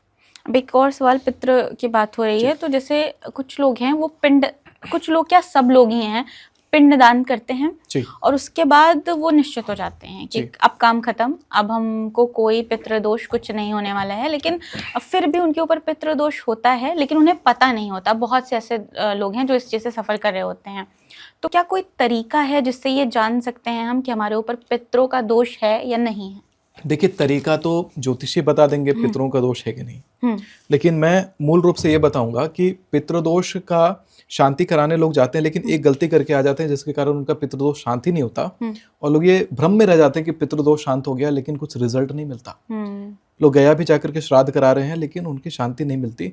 इसके पीछे का एक कारण है जो गरुड़ पुराण में, बहुत लोग अब इसको नहीं जानते या नकार रहे हैं। पहला तो अधिकृत जो व्यक्ति होगा, जिसको अधिकार है प्राप्त वो करने का, वही व्यक्ति नास्तिक होने लग जाता है, वो करने में बिलीव नहीं करने लग जाएगा। अधिकृत कौन? तो घर में जो पुरुष मेंबर सबसे बड़ा हो, वो मेंबर जिसके ऊपर कोई ना हो। मतलब कि अगर उदाहरण के रूप में अगर आपके पिताजी को पितृदोष का शांति करने गया जाना है, श्राद्ध करना है, तो ये सुनिश्चित करना पड़ेगा कि आपके दादा और दादी और आपके नाना और नानी दोनों जा चुके हों, तभी आपके पिताजी अधिकृत हैं। अगर दादा दादी में से कोई एक भी जिंदा है, नाना नानी में से कोई एक भी जिंदा है और पिता जाके श्राद्ध कराते हैं, श्राद्ध अधूरा, वो श्राद्ध का कोई मतलब नहीं है। तो पहले तो अधिकृत व्यक्ति, और जब अधिकृत हो जाते हैं और पितरन बहुत इम्बैलेंस है, तो आपके पिताजी स्वयं ही नास्तिक होने लग जाएंगे, इन चीज़ों में मानने नहीं लग जाएंगे और फिर वो जो पितरण है उसी प्रकार से वो तड़पते रहते हैं। तो कहते हैं जिनका जैसा कर्म, जितना उम्र लिखा हुआ है कितने साल आपको तड़पना है, तो उतने साल का तड़पन जो है हमारा जो कर्म का सिद्धांत है वो प्रदान करवा देता है। ऐसा कहा गया है हमारे गरुड़ पुराण में कि आयु कर्म च वित्तम च विद्या निधन में च पंचेतानि सृजन्ते गर्भस्यैव देहिनः। मतलब कि हमारी आयु कितनी होगी, हम कर्म क्या करेंगे, हम वित्त कितना कमाएंगे, और हम विद्या कितनी अर्जित करेंगे, और निधन हमारा कब होगा, ये सारी 5 जो चीजें हैं ये हमारे गर्भ में ही निर्धारित कर दी जाती हैं। और ये हमारे कहा गया है कि कर्मणो जायते जन्मः, यानी हमारे कर्म के अनुसार फिर हमें वो जन्म प्राप्त हुआ है। तो जितना सफरिंग लिखा हुआ है वो सफरिंग तो होगी, इसीलिए अधिकृत व्यक्ति भी जो है वो इसको कर पाने में अक्षम हो जाते हैं। तो बेस्ट ये होता है कि अधिकृत व्यक्ति का पूरी तरीके से उसको मोटिवेट किया जाए कि आपको ही जा करके करने से ये होगा, क्योंकि कहीं ना कहीं वो जो सफ़र कर रहे हैं, जो मृत हो चुके हैं, जो प्रेत बन चुके हैं, जो सफ़र कर रहे हैं, जिनको भोजन नहीं मिल रहा, जिनको पानी नहीं मिल रहा, तो अधिकृत व्यक्ति जब जाएंगे तब उनकी सफरिंग को हटा सकते हैं। इतनी इंसानियत एक 2 घंटे की पूजा के लिए निकालनी चाहिए, इतनी इंसानियत वाली जो भाव है 2 घंटे की पूजा को करने के लिए निकालना चाहिए। तो तभी आप जाकर के पितृदोष के उस कुफलों से मुक्त हो सकते हैं। अगर आप मुक्त नहीं होते हैं तो अनावश्यक घर में चिड़चिड़ाहट, कलेश, अकाल मृत्यु और बहुत विध्वंसकारी चीज़ें, करियर में रुकाव, पैसा का अवरोध, सब कुछ शुरू रहता है। एक बार ये काम हो जाए तो बहुत ज़बरदस्त शांति होती है। तो पितृदोष का पूजा ऐसा भी नहीं हुआ कि गया आपने करा लिया तो सब शांत है। घर आने के बाद, क्योंकि आपने पिंडदान का क्रिया करा है, तो घर आने के बाद श्रीमद् भागवत का पाठ भी कराना पड़ता है, कथा करानी पड़ती है। कई लोग कथा नहीं कराते हैं, सेम महीने में करानी पड़ती है, कई लोग कथा नहीं कराते, तो उसमें भी फिर वहाँ जो पितृदोष किया हुआ जो फल है वो गौण हो जाएगा, वो पितृदोष काम ही नहीं करेगा, शांति। तो इस प्रकार से है। तो पितृदोष ऐसे कराना है। हालांकि पितृदोष के लक्षण क्या है मैं बता देता हूँ, जैसा आपने शुरू में पूछा था। वो पहला तो यह है कि शाम के समय आप देखोगे कि अचानक से लड़ाई झगड़े घर में स्टार्ट हो जाएंगे, किसी ना किसी टॉपिक को लेकर के आर्गुमेंट घर में होना शुरू हो जाएगा। और सुबह के समय भी आप देखोगे कि 9 बजे 10 बजे से पहले जो देव पूजन का काल होता है, उस समय बिना मतलब का चिड़चिड़ाहट, मन की नेगेटिविटी, कोई ना कोई घर का एक सदस्य का रोना शुरू हो जाएगा। ऐसी चीज़ें अगर होती हैं तो मानना चाहिए कि पितृदोष है। घर में अगर किसी की भी अकाल मृत्यु घटित हो गई हो समय से पहले, ये मान लो आपकी पितृदोष है। और साथ में अगर आपके खाने में बार बार बाल मिले, चाहे आप विशेषतः किसी ब्राह्मण को खाने पे बुलाओ और उनके खाने में कंकड़ मिल जाए या बाल मिल जाए, तो आप समझ लेना कि वो आपका भोजन स्वीकार तो हुआ नहीं, लेकिन वो पितृदोष का एक बड़ा परिचायक होता है। अगर आपके सपने में आपके जो पूर्वज हैं, जो चले गए हैं, वो आपको दिखाई पड़ रहे हैं, दुखी दिखाई पड़ रहे हैं, तो आपको समझना चाहिए कि पितृदोष है। और वो सपने कई बार आते हैं, तो पितृदोष मानना चाहिए। अब बहुत सारे लोग हैं, जैसे मैं बहुत सारे लोगों के साथ पॉडकास्ट करती हूँ, तो सबके अलग अलग ओपिनियन होते हैं। कुछ लोग ये बोलते हैं पितृदोष होता है और कुछ ये बोलते हैं पितृदोष नहीं होता। जैसे कि नहीं होने का कारण ये दिया जाता है कि जैसे हमारी आत्मा है, अगर उसको मोक्ष नहीं मिला तो जाहिर सी बात है पुनर्जन्म लेगी, ठीक है। और जब एक आत्मा दूसरे शरीर में चली गई, मतलब जैसे मेरे पितृ हैं, वो दूसरे शरीर में अब चले गए, तो वो क्यों फिर अपनी लाइफ से निकल कर आत्मा बनकर हमको क्यों पितृदोष क्यों देंगे? वो नहीं देते हैं, पितृदोष कुछ नहीं होता, ये कारण दिया जाता है। देखिए, ऐसे लोग ना अशास्त्रीय बात करते हैं, क्योंकि अगर हम लोग बात करेंगे तो यहाँ तू मैं तो करना नहीं है किसी के साथ में, लेकिन शास्त्र का उदाहरण से मैं बात बताऊंगा कि गरुड़ पुराण के अनुसार ये सब निर्धारित होता है कि हमारे आत्मा की क्या गति होगी, क्या गति नहीं होगी। तो आत्मा की गति में जो नियम कहा गया है कि जब शरीर से आत्मा निकलती है तो उसके कर्मानुसार आत्मा को नया शरीर प्राप्त होता है। आप कई बार देखते होंगे कि आप किसी नए जगह पर गए हो जहां आपका कोई लेना देना नहीं, अचानक आपके पास कोई बड़ी अपॉर्चुनिटी पहुंच जाती है, आपका करियर बिल्कुल खत्म है, कुछ नहीं है, फिर भी अचानक देखोगे कि कोई अपॉर्चुनिटी अचानक से आ गई है। वो कहाँ से आ रही है? आपके जो पूर्व जन्म में या जो आपकी पुरानी जो परिवार होगा, जो पुराना जो फैमिली होगा, वो कहीं ना कहीं से जब वो तर्पण करता है, जब वो पिंड आदि दान करता है, तो उन पिंडों का जो प्रभाव है वो आपके जीवन में अचानक से आने लग जाता है। यानी कि वो जो कर रहे हैं, जो कई बार अनएक्सपेक्टेड अपॉर्चुनिटी लाइफ में मिल जाती है, वो आपके पुराने वाले पितृण कर रहे हैं। तो एक उदाहरण के रूप में मैंने आपको समझाया कि अचानक अपॉर्चुनिटीज आ रही हैं। इसी प्रकार से जो हमारे जो शरीर से निकल करके जो पितृण बन जाते हैं, जो प्रेत होते हैं, तो उनको जो भोजन प्राप्त होता है, चाहे कहीं भी प्राप्त हो रहा हो, तो आपने सूक्ष्मता से भोजन यहाँ से अर्पित किया, लेकिन वो समझो कि पोर्टल है, वो पोर्टल का किसी और या किसी ना किसी रूप में आपको वहाँ पे देखोगे कि आपको भोजन, आपके पितृण वहाँ से ग्रहण करने लग जाएंगे। तो उनके लिए भोजन की व्यवस्था बन जाती है, वो भगवान करवा देते हैं, या उनके लिए अकस्मात अचानक अपॉर्चुनिटी जैसे बन जाती है, तो वो सारी चीज़ें पितृण करते हैं। आप कभी आप देखोगे देखोगे कि आपने किसी दिन किसी बहुत ज़रूरतमंद की आपने थोड़ी सी मदद कर दी, आप खुद भी अपने जीवन में परेशान चल रहे थे, लेकिन शाम तक देखोगे जो परेशानी का कारण था वही खत्म हो गया और आपके पास कोई नई अपॉर्चुनिटी आ गई। तो आपने दिया अपने तरफ से एक छोटा सा भाग, लेकिन घूम करके जो आपको मिला वो बहुत बहुत ही बड़ा भाग मिल गया। तो इस प्रकार से चीज़ें होती हैं, जो पिंड का जो नियम है वो इस प्रकार से कार्य करता है। तो जो भी लोग ऐसी बात करते हैं कि पितृदोष नहीं होता, वो बहुत अशास्त्रीय बातें हैं, हमारे गरुड़ पुराण के विरुद्ध बात है। और अशास्त्रीय बात करेंगे और खुद को धर्म वक्ता बताएंगे या खुद को ज्योतिषाचार्य बताएंगे, तो आचार्य पदवी उनसे पहले तो छीन लेनी चाहिए, या उनको आचार्य पदवी के लायक उनको सम्मान नहीं प्राप्त होना चाहिए, क्योंकि खुद को आचार्य बताते हैं और फिर अशास्त्रीय बात करते हैं। हमें शास्त्र का, हम लोग आचार्य मतलब क्या है कि हम लोग शास्त्र का प्रचार करता है, हम लोग शास्त्र की बातों को करेंगे। अपनी मनगढ़ंत बातें हजार आ सकती हैं, मैं भी मन में ऐसे बहुत सारे नए नए विचार और नए नए लॉजिक सोच सकता हूँ और उनको ला करके ऐसे पॉडकास्ट में कुछ भी बकवास जैसा फिर बोलने लग सकता हूँ। लेकिन शास्त्रीय प्रमाण तो दीजिए, अगर कुछ कहा गया है तो उसका शास्त्र प्रमाण होना चाहिए। तो पिंड का नियम और पितृदोष शांति का नियम और गया श्राद्ध का नियम, ये सारे तो शास्त्रीय प्रमाण हैं। लेकिन अब अगर आप कहते हो कि ये होता नहीं, तो इसका श्लोक बताओ आप, किस पुराण के किस श्लोक में ऐसा लिखा हुआ है? क्योंकि पुराण के अलावा धार्मिक किताब या संस्कृत भाषा की हर जगह पढ़ाई होती है। अब ये हो सकता है कि बगल में उधर किताबें रखी हुई हैं, उसमें से कोई किताब को हम संस्कृत में से उसके कोई वाक्यों को ट्रांसलेट करके बोल दे कि ये श्लोक है संस्कृत का।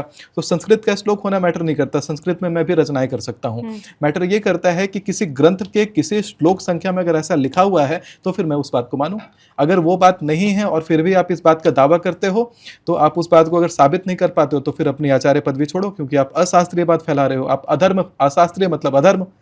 अशास्त्रीय बात है कि आपको शराब पीना चाहिए, अशास्त्रीय बात है कि आपको रोज नॉनवेज खाना चाहिए, तो आप अधर्म का प्रचार कर रहे हो, तो फिर आप धार्मिक व्यक्ति नहीं हो, आप गलत कर रहे हो। सोना हमने देखा 2025 में किस तरह से उतार चढ़ाव बना रहा, लेकिन महंगाई बहुत ज़्यादा बढ़ी। मतलब जो नहीं खरीद सकते थे, जो गरीब लोग हैं, उनके लिए बहुत बुरी खबर थी, लेकिन जिनके पास सोना है, पैसा है, उनके लिए अच्छा था कि महंगा हो गया सोना। अब 2026 में आम लोग जो रोज़ कमाते हैं, रोज़ खाते हैं, उनके लिए क्या कुछ अच्छी खबर सोने को लेकर आ सकती है? क्योंकि अगर हम देखें तो 2026 में बृहस्पति जो है वो 2 बार राशि परिवर्तन कर रहा है और सोना उनकी प्रिय धातु कही जाती है। तो क्या लगता है आपको 2026 कैसा रहने वाला है सोने को लेकर?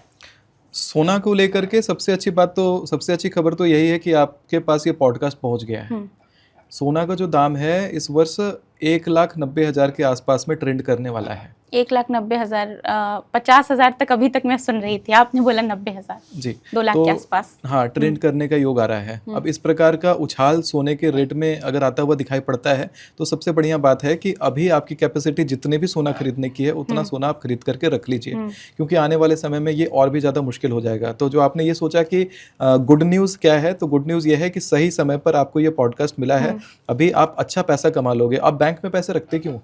आप बैंक में पैसे रख रहे हो, बैंक आपको साल का 3% दे रहा है, उसमें भी आपसे 10 तरह की इंक्वायरी कर लेगा। सोना तो गॉड का बनाया हुआ करेंसी है, पर प्राचीन काल से चलता आ रहा है। चाहे देश की पॉलिटिकल सिस्टम पूरी करप्ट भी हो जाए, ध्वस्त भी हो जाए, तो भी आपका सोना का तो कीमत रहेगा बचा हुआ आपके पास में। तो आप सोना जितना हो सके खरीदो, आप चांदी जितना हो सके खरीदो। चांदी का भी कीमत के लिए मैं ये प्रिडिक्शन देना चाहूँगा कि 3 लाख के आसपास चांदी का जो दाम है वो ट्रेंड करता हुआ दिखाई पड़ता है। अब मैं चाहती हूँ एक बार 2026 का राशियों के अनुसार आप बता दें कि कैसा रहने वाला है किसका, जल्दी से, ताकि जो हमारी ऑडियंस उनको पर्सनल एक प्रेडिक्शन मिल जाए उनका। देखिए, अगर राशि फल 2026 के बारे में अगर देखा जाए तो जैसा मैंने कहा था कि साल की जो शुरुआत है वो कन्या लग्न से हो रही है। साल पर मंगल और सूर्य का प्रकोप भी दिखाई पड़ता है। विस्फोटक योग के साथ ये साल आ रहा है।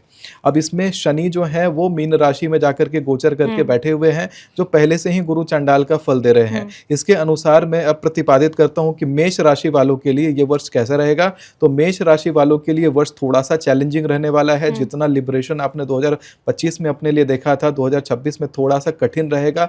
लेकिन जो लोग इन्फ्लुएंसिंग लाइन में हैं, जो लोग कंटेंट क्रिएटर के लाइन में हैं, उनके लिए फायदा होगा। अपने पर्सनल रिलेशनशिप के हिसाब से अगर देखा जाए तो आपके लिए ये साल अच्छा रहने वाला है। मेष राशि के लिए, मिथुन राशि के लिए और तुला राशि के लिए और कुंभ राशि के लिए अभी 15 जनवरी के बाद जिनकी शादी से संबंधित डिसीजंस रुके हुए होंगे, वो शादी से संबंधित डिसीजंस अब पूरे होते हुए दिखाई पड़ते हैं। और डिसीजंस ही नहीं, अगर आपके जीवन में कोई नया रिश्ता नहीं आ रहा था तो नया रिश्ता आता हुआ दिखाई पड़ता है, नए किसी पार्टनर का प्रवेश होता हुआ दिखाई पड़ता है 15 जनवरी के बाद। इसी प्रकार से कुछ एक खास उपाय मैं जरूर बताऊंगा कि मेष राशि वाले प्रतिदिन सुबह जल्दी उठ करके और एक तांबे के लोटे में थोड़ा सा गंगा जल लेकर के उसमें जल भरें और उसमें थोड़ा सा अक्षत डालें, थोड़ी सी हल्दी डालें और थोड़ा सा उसमें कुमकुम और सिंदूर डाल करके, लाल पुष्प डाल करके भगवान सूर्य को अर्घ जरूर दें, क्योंकि सूर्य के साथ में इस बार ग्रहण जैसा योग बन रहा है।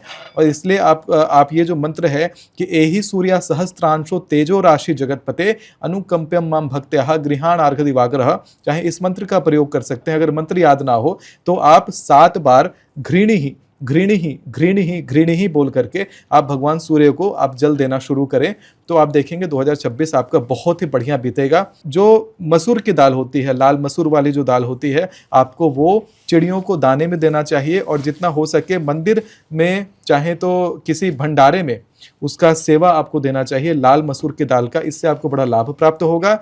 मंदिर में गुप्त रूप से माचिस का दान करें। जब भी मौका मिले तो मंदिर जाएं और माचिस का बंडल अपने साथ लेकर के जाएं और गुप्त रूप से मंदिर में छोड़ दें, इससे आपको बड़ा लाभ होगा। वृषभ राशि की अगर बात की जाए, जो दूसरे नंबर की राशि है, आप इनके साथ देखेंगे कि इनके लिए जो गुरु चंडाल दोष है इस बार जो बना हुआ है, एकादश भाव में बना हुआ है। पिछले मार्च से ही आप देख रहे होंगे कि जीवन में आर्थिक रूप से थोड़ा सा ब्लॉकेज है। अभी अचानक से मार्च 2025 से ही आर्थिक ब्लॉकेज जो शुरू हुआ है वो 2 साल और आपको परेशान करता हुआ दिखाई पड़ता है। केवल आर्थिक ब्लॉकेज ही नहीं, जो इस वर्ष का जो परिचायक है बुध ग्रह, तो बुध ग्रह के साथ में आपकी जो मित्रता है वो बढ़िया नहीं होने के कारण भी आपका ये जो वर्ष है वो थोड़ा सा ऐसा चैलेंजिंग जाएगा कि आप अपने अगर ऑफिस आदि में काम कर रहे हो तो वहां पे अगर आप किसी से खुल करके, दिल खोल करके बात करने के मोड में आ जाते हो तो वहां पे थोड़ा आपको सतर्क रहना है कि आप अपने सीक्रेट्स ना रिवील कर दें, क्योंकि हो सकता है अगला जो व्यक्ति है वो आपका फोन रिकॉर्ड कर रहा हो और आपके खिलाफ षड्यंत्र रच रहा हो। तो इस बात से थोड़ा सा सतर्क रहने की आवश्यकता है। बोलने पर थोड़ा सा संयम रखें और थोड़ा सा आप संयम रखें कि ज़्यादा भावुक होकर के अपने विचारों को किसी के सामने बार बार व्यक्त ना करें। एक खास उपाय के रूप में अगर देखा जाए तो आपको किसी मंदिर में या किसी रसोई घर में जहां पर भंडारा बनता हो वहां पर चावल का और दूध का दान दें, चाहे खीर की सेवा दिया करें। अगर आप ऐसा प्रत्येक सोमवार को करते हैं तो आपके लिए बड़ा ही अच्छा रहेगा।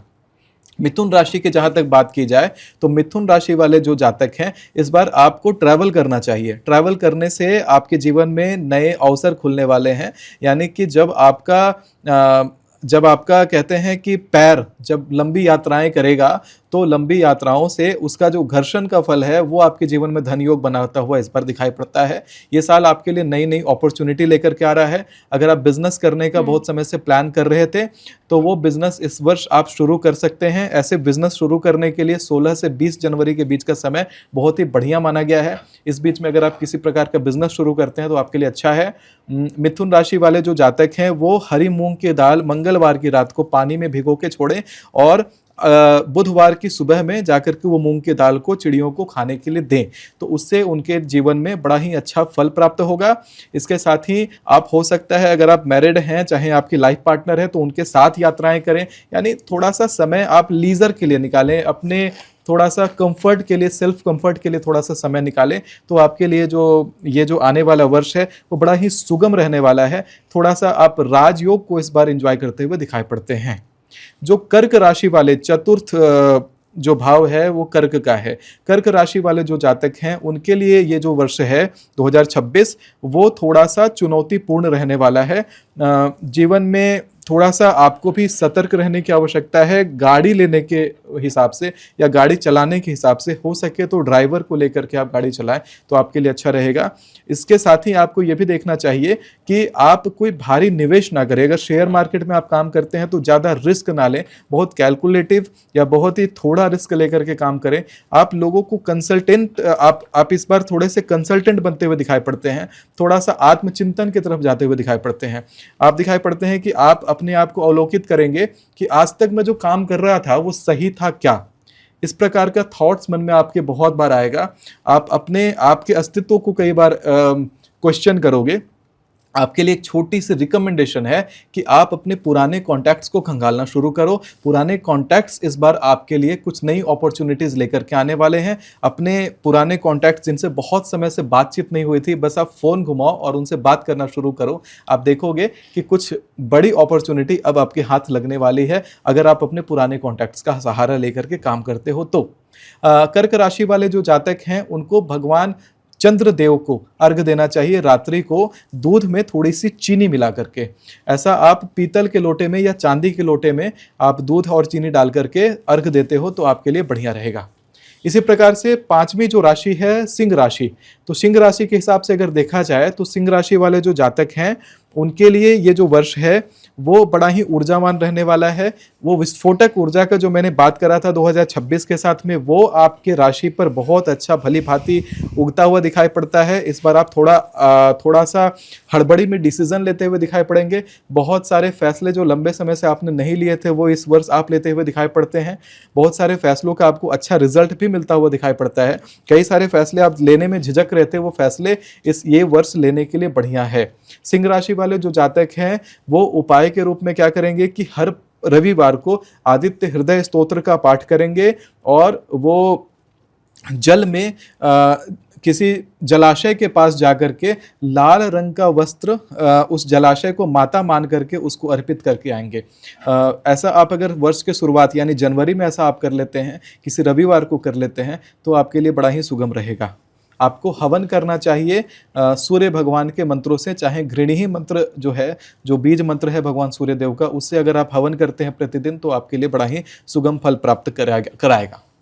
जहाँ तक बात की जाए कन्या राशि वाले जातकों के लिए, तो कन्या राशि वाले जातकों के लिए बड़ा ही मिश्रित फल लेकर के ये वर्ष आ रहा है, क्योंकि ये वर्ष जो है खुद ही कन्या लग्न से शुरू हो रहा है। आपको पूर्ण रूप से ये सपोर्ट करता हुआ दिखाई पड़ता है। कई बात आपके वक्तव्य में यानी आपकी भाषा में बहुत ही ज़्यादा बदलाव आता हुआ दिखाई पड़ता है। जो बातें आपने बहुत समय से किसी से कहने की सोची होंगी या झिझक रहे होंगे, वो बातें आप कहते हुए इस बार दिखाई पड़ते हो। थोड़ा सा खुद को एक्सप्रेस करते हुए दिखाई पड़ते हो, खुद को एक्सप्लोर करते हुए थोड़ा आप दिखाई पड़ते हो। जो मिथुन राशि कन्या राशि वाले जो जातक हैं, इस बार आपके लिए भी थोड़ा सा यात्राएं करना सुगम रहने वाला है। आप भी इस बार यात्राएं पर निकलो, अपने लाइफ पार्टनर के साथ यात्राओं पर निकलो तो आपके लिए बढ़िया रहेगा। जहाँ तक बात रही तुला राशि वाले जातकों के लिए, तो जो तुला राशि के जातक हैं उनके लिए 2026 का जो वर्ष है वो थोड़ा सा लग्जरी से अफेक्टेड रहने वाला है। आपको जो लग्जरी आप जीवन में चाहते थे, जो चीज़ें आप खरीदना चाहते थे, जो गाड़ी खरीदना चाहते थे, जो घर आप देख रहे थे बहुत लंबे समय से, वो मैनिफेस्ट होती हुई दिखाई पड़ती हैं, वो आपके हाथ में आती हुई दिखाई पड़ते हैं। नई ज्वेलरीज खरीदने का ये वर्ष है, नया परफ्यूम ट्राई करने का ये वर्ष है। किसी प्रकार का एक नया ड्रिंक आपके जीवन में इस बार इंट्रोड्यूस होने वाला है, जो आप कभी नहीं पीते थे या कभी नहीं आप ट्राई करते थे। चाहे आप चाय कॉफ़ी अगर पीते थे तो वो चाय कॉफ़ी आप ज़्यादा थोड़ा पीने लग जाओगे इस साल। थोड़ा सा एक नया ट्राई करने के हिसाब से या एक नया एक्साइटमेंट के हिसाब से ये एक नया वर्ष है। आंखों में एक थोड़ी सी अलग सी चमक आपके दिखाई पड़ने वाली है। थोड़ा सा एक जीवन को लेकर के एक उत्साह आपके अंदर का बढ़ जाएगा। इसलिए भी आपको ट्रैवल जो है इस वर्ष थोड़ा करना चाहिए।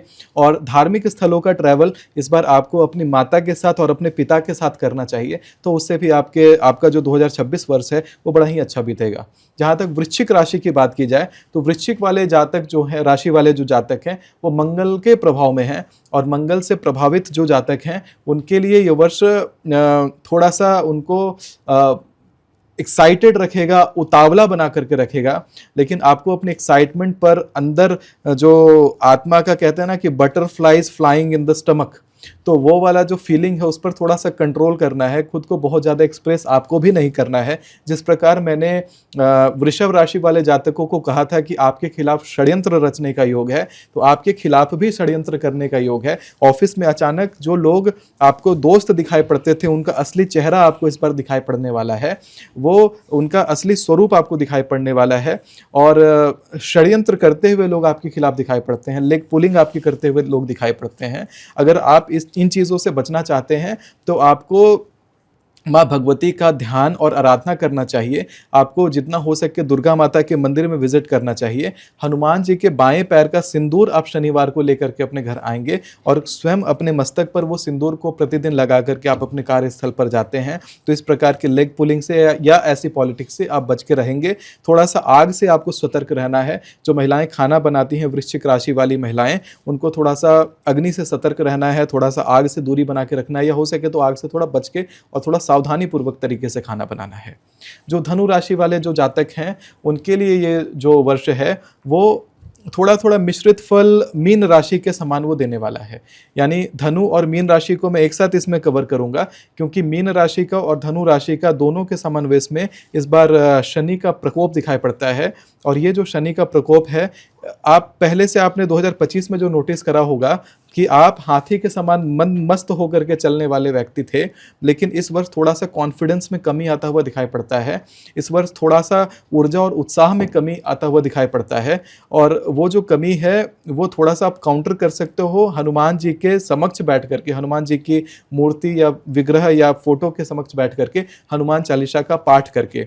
आप अपने घर में इस वर्ष अंगद जी की एक ऐसी तस्वीर लगाओ जब अंगद जी ने रावण की लंका में अपना पैर जमाया था, क्योंकि ये जो वर्ष है आपको अपने अस्तित्व को बचाने का वर्ष है। क्योंकि जो उत्साह की कमी इस बार दिखाई पड़ती है मीन राशि वालों के और धनु राशि वालों के, वो थोड़ा सा आपके पूरा जो जीवन चक्र आपने अभी तक देखा हुआ है उसको थोड़ा पलटता हुआ दिखाई पड़ता है।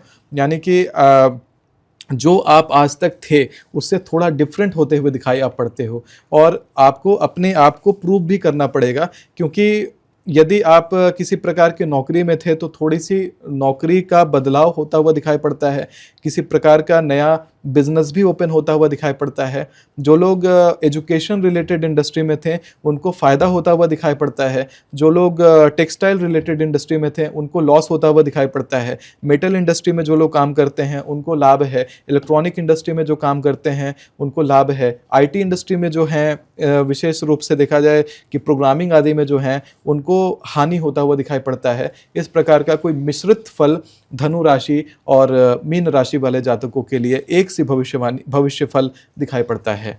अगर देखा जाए मकर राशि वाले जो जातक हैं, तो मकर राशि वाले जातकों के लिए इस वर्ष का जो भविष्य फल है वो थोड़ा सा माता के साथ प्रेम का है, वो थोड़ा सा अपने पेरेंट्स के साथ का अटैचमेंट का है, माता और पिता के साथ का अटैचमेंट का वर्ष है।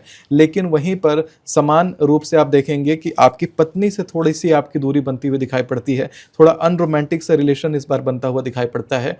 थोड़ा सा चिड़चिड़ाहट इस बार बढ़ा हुआ दिखाई पड़ेगा। अगर घर में अधिक चिड़चिड़ाहट या क्लेश बढ़ता है तो ये समझ के चलिएगा कि वो टेम्पररी है, यानी थोड़े समय के लिए है, वो फिर आपके जीवन से चला जाएगा।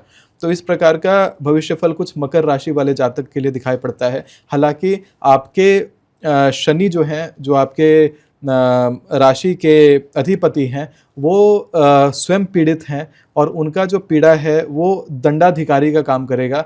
जब भी कोई काम करें तो गलत और सही थोड़ा देख कर के काम करें। अगर आप गलत कार्य करते हैं तो तुरंत उसका फल मिलेगा। जहाँ तक बात रही कुंभ राशि वाले जातकों के लिए, तो कुंभ राशि वाले जो जातक हैं वो थोड़ा सा इस बार आप थोड़ा उत्साहित ज़्यादा रहेंगे। बहुत चीज़ों को परख करके कदम रखने वाले इस बार बने रहेंगे। कोई फैसला लेने से पहले 4 बार सोचेंगे। थोड़ा कंफ्यूज भी रहेंगे, यानी कि आपका डिसीजन मेकिंग पावर थोड़ा सा लो होता हुआ इस बार दिखाई पड़ता है। कई सारे गलत फैसले लेते हुए आप दिखाई पड़ते हैं। तो इसमें थोड़ा सा किसी का राय ले लेंगे, अगर आप किसी एक्सपर्ट की सलाह ले लेंगे तो आपके लिए अच्छा रहता है। और साथ में कुंभ राशि वाले जातकों के लिए एक विशेष एडवाइस रहेगा कि इस बार आप काला रंग का वस्त्र थोड़ा सा अवॉइड करें। तो आपके लिए सुटेबल है। आपका लग्न जो राशि है, लग्न राशि के अनुसार उसके रंगों का वस्त्र आप पहनेंगे तो आपके लिए सुटेबल रहेगा। इस बार ये जो मैंने भविष्यफल बताया राशियों का, ये मैंने चंद्र राशि के अनुसार बताया है। तो चंद्र राशि के अनुसार जो रंग है उसको इस बार ना पहने तो आपके लिए अच्छा रहेगा, यानी कुंभ राशि के अनुसार आप रंग ना पहने तो आपके लिए अच्छा रहेगा। आप यदि गाड़ी लेने का आपने इस वर्ष प्लान किया था तो उसको स्थगित कर दें। कोई मेटालिक संबंधित, मेटल संबंधित कोई काम आपने शुरू करने का सोचा होगा जिसमें किसी प्रकार से अग्नि इन्वॉल्व हो, यानी कि तेल जलता हो या उसमें किसी प्रकार की मशीनरी हेवी इन्वॉल्व हो, तो वैसे काम को थोड़ा सा इस वर्ष के लिए स्थगित कर दें तो आपके लिए सुटेबल रहेगा। 2026 में ना करके 2027 में करें तो जाकर के आपको ज़्यादा फायदा वो देता हुआ दिखाई पड़ता है। विशेष उपाय के रूप में अगर देखा जाए तो आपको भगवान शंकर जी के मंदिर में जाकर के आपको दीप दान करना चाहिए, यानी सरसों का तेल शंकर जी पर चढ़ाइए और घी का दीपक जलाइए। बस इतना करने से ही आपको लाभ प्राप्त होगा। तो ये रहा 2026 का चंद्र राशि फल। अब सर आपने राशिफल के साथ उपाय भी बताए हैं इतने अच्छे अच्छे, तो कुछ उपाय और मैं आपसे जानना चाहती हूँ। अब जैसे ये अग्रेशन का साल है, ठीक है, सूर्य का साल है, और पति पत्नी की अगर मैं रिलेशन की बात करूं तो अगर उनके बीच लड़ाइयां हो रही हैं या उनका रिलेशन अच्छा नहीं चल रहा है इस साल, तो क्या कोई महा उपाय है जो 100% वर्क करे? देखिए, अगर पति पत्नी के बीच में लड़ाइयाँ हैं, रिलेशन खराब है, तो सबसे पहले एक काम करिए कि अपने घर में छोटे छोटे सूढ़ नीचा वाला सूढ़ नीचा वाला हाथी लेकर के आइए।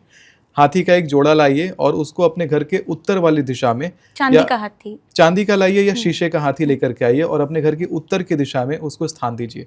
जोड़ों को एक साथ आप रखिए जिसका सूढ़ नीचे की तरफ हो, उससे शांति प्राप्त होगी। जो पति पत्नी का जो कमरा है उस कमरे के बेड के तकिए के नीचे आप एक मोर का पंख अवश्य रखें, उससे उनके लाइफ में संबंधों की मधुरता बढ़ेगी। और एक और कार्य करना चाहिए, यदि पति पत्नी के बीच का कलेश का कारण कोई तीसरा व्यक्ति बन रहा है तो वैसे में भगवान शंकर और गौरी माता का एक साथ स्वरूप जो होता है उसका पूजन करना शुरू कर देना चाहिए। इससे बड़ा ही सटीक लाभ प्राप्त होगा। पंचमी तिथि से ऐसा करना शुरू करें तो इससे भी लाभ प्राप्त होगा। भगवान शंकर जी पर जो चढ़ा हुआ जल होता है, विशेषकर नर्मदेश्वर पर अगर चढ़ा हुआ जल है तो उसे एक पात्र में एकत्रित करें और पति पत्नी एक दूसरे के ऊपर उसको छिड़के, वो जल को, यानी कि पत्नी पति के ऊपर छिड़के, पति पत्नी के सर पे छिड़के, तो उससे भी उनके जीवन में जो वैवाहिक संबंध में मधुरता खत्म हो रही थी उसका उनको लाभ प्राप्त होगा। शुक्रवार के दिन सफ़ेद रंग का मिठाई अगर पति अपनी पत्नी को ला करके खिलाता है तो खराब वैवाहिक संबंधों में जो असर देखने के लिए मिल रहा है वो अच्छा होता हुआ दिखाई पड़ता है, क्योंकि वहाँ पर शुक्र की भी कृपा वो प्राप्त करेंगे। ये कुछ उपाय करने से दोनों के संबंध, आपसी संबंध जो है वो ठीक होते हुए दिखाई पड़ेंगे। पति पत्नी की बात की हमने, तो स्पेशली महिलाओं की अगर मैं बात करूं तो लक्ष्मी कहा जाता है उन्हें, और एक एज अ वुमेन अगर मैं एज अ फीमेल अगर मैं बात करूं तो एक प्रेशर भी होता है, जैसे बोलते हैं कि हमारे घर की लक्ष्मी है, घर में अगर शादी होने के बाद हस्बैंड का बिजनेस अच्छा चल रहा है तो बहुत अच्छा है, अगर कुछ लॉस हुआ तो लोग ब्लेम करते हैं, इसी के कदम खराब हैं, अशुभ हैं, इसलिए ऐसा हुआ है। तो मैं चाहती हूँ कि कोई शादीशुदा महिलाओं के लिए कोई ऐसा उपाय बताइए जिससे उनकी पति की जो पैसे हैं, जो इनकम है, जो बिजनेस है, उसमें बहुत वृद्धि हो। देखिए, पति के बिजनेस में वृद्धि करने के लिए शादीशुदा महिलाएं एक बड़ा अच्छा उपाय कर सकती हैं कि गुरुवार वाले दिन वो एक कलावा धागा जो अपने हाथ में बांधते हैं, ये कलावा धागा को हल्दी के पेस्ट में डुबाएंगी और पीपल के वृक्ष के पास जाकर के 5 बार पीपल के वृक्ष में उस कलावे को ओम नमो भगवते वासुदेवाय नमः मंत्र बोलते हुए बांधेंगी और बांध करके अपने घर में चली आएंगी। ऐसा प्रत्येक गुरुवार करने से उनके पति के जीवन में धन लाभ का योग बनने लग जाता है। पत्नी को चाहिए कि अपने घर के मुख्य द्वार के ऊपर जो बीचों बीच जो लकड़ी का द्वार होता है उसके ऊपर हल्दी के ही पेस्ट से इंद्र मंदिर एक शब्द लिखे। ऐसा प्रत्येक गुरुवार को करें तो उससे भी पति के सौभाग्य में वृद्धि होती है और घर में भी शांति आती है।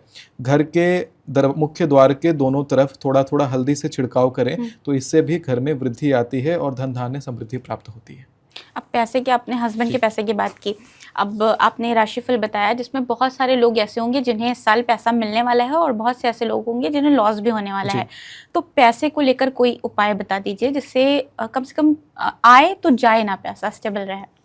देखिए, अपार धन संपत्ति प्राप्त जो लोग करना चाहते हैं उनके लिए एक चेक का उपाय बता देता हूँ कि एक आप ब्लैंक चेक ले पहले, और उस चेक के ऊपर अपनी डिजायर्ड अमाउंट, जितना आप अभी कमाना चाहते हैं या जितना पैसा आपको आवश्यकता है उतना पैसा उस चेक के ऊपर लिखें, अपना साइन उस चेक के ऊपर कर दें और उस चेक को एक नमक वाले पानी में डुबो दें और डुबो करके उसे धूप में सुखा दें। जब वो बिल्कुल हार्ड सा हो जाए तो उसे लाल रंग के कपड़े में आप लपेट करके अपने घर के ईशान कोण में जाकर के रख दें।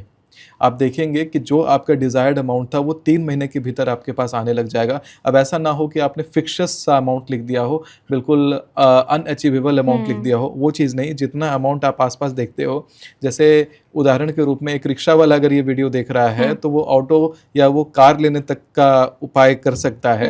अगर एक कार वाला देख रहा है तो अपने कार को अपग्रेड करने तक का उपाय देख सकता है। अब ऐसा ना हो कि एक रिक्शा वाला वीडियो देख रहा है और वो प्राइवेट जेट वाला अमाउंट डाल दे, तो वो अनअचीवेबल टारगेट होगा। आपकी ऊर्जा वहां तक पहुंच नहीं पाएगी। जहां तक आपकी ऊर्जा, जिस अमाउंट तक ऊर्जा पहुंच रही है, उस अमाउंट को आप उसमें लिखें। बड़ा जल्दी आप उसे देखेंगे 3 महीने के भीतर अचीव करेंगे। अच्छा, राशिफल में मैंने ये भी सुना है कि ब्लैक मैजिक को लेकर भी कुछ राशियां हैं जो इस बार इफेक्टेड रहेंगी। जी। तो ब्लैक मैजिक को लेकर अगर मैं आपसे कोई उपाय जानना चाहूँ, जैसे घर में ही वो पता चल जाए, जरूरी नहीं है कि तांत्रिक के पास या ज्योतिष के पास कोई जाए, घर में ही रहे, उसे पता चल जाए कि मेरे ऊपर नेगेटिव एनर्जी है, तो वो कैसे पता करें? आपके ऊपर किसी प्रकार का तंत्र हुआ है कि नहीं, अगर आपको वो पता करना है तो आपको एक कलावा धागा लेना है। अपने हाथ में जो बांधने वाला ये लाल कलावा होता है, ये आप ले लीजिए और अपने सर से लेकर के अपने पैर के अंगूठे तक पूरी अपनी हाइट को नापिए उस कलावे धागे से। ये आपको करना है रविवार वाले दिन, और अपने दरवाजे के मुख्य द्वार पर आप उसको कहीं भी साइड में उसको बांध दीजिए। और बांधने के बाद जब आप अगले दिन सुबह उठते हैं तो फिर उसी धागे से फिर से अपने आप को पूरा नापिए। यदि आप देखती हैं कि वो जो कलावा धागा है वो आपकी हाइट से लंबा मिलता है तो आप समझिए आपके ऊपर तंत्र हुआ है, और यदि वो आपकी हाइट से छोटा मिलता है तो आप समझिए तंत्र नहीं हुआ है। क्योंकि जब हम सोते हैं तो हमारा शरीर फैलता है, तो फैलता है तो वो जो धागा है वो आपकी हाइट से छोटा होना चाहिए था, आपकी हाइट से लंबा है, यानी आपका शरीर उल्टा सिकुड़ा है। सिकुड़ा है का मतलब है आपके ऊपर तंत्र हुआ है, और इसका निवारण के लिए फिर आप कार्य करें। सर्वप्रथम तो ये करें कि उसी कलावे धागे को आप सरसों के तेल में डुबो करके आप उस कलावे धागे को जला दें और उसकी राख को किसी चौराहे पर जाकर के फेंकाएं। ये एक उपाय है घर में ही उसको थोड़ा ठीक करने का। जी, इसको कोई भी कर सकता है।